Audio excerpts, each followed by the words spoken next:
Tuloy-tuloy ang asistensya ng gobyerno probinsyal ng Camarines Sur ngayong may pandemya.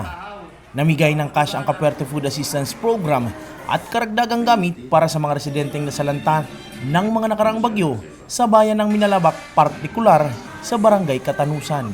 Marami talagang nagibaan ng bagyo last nung tatlong magkakasunod, Rolly, Quinta, Ulysses. Nabigyan na ng cash yun.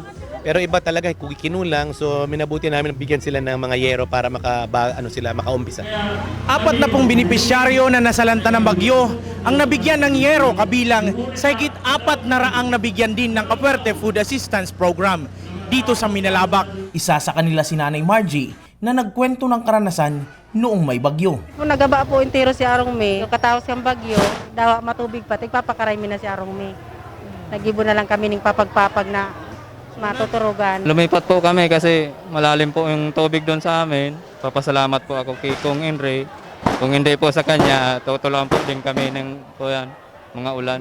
Bukod sa food and shelter assistance sa mga residente, mayroon ding programa tungkol sa agrikultura para sa mga kabataan. Ganyan man, si mga tupad sa youth, pig-distribute naman si Sendang mga benepisyo. May 10 tayong youth na mag-training October para naman sa programa ni Gomings ni Kong Elry na Youth Pag-asa. Sa kabila nito, paalala ng pamahalaan sa hamon ng kalamidad. Dapat pipili natin yung mga pagtatayo natin ng bahay kung hindi ba hazardo sa kanilang mga lugar. Number 1, dapat mag-evacuate kung ang bahay nila ay kulang lang light material.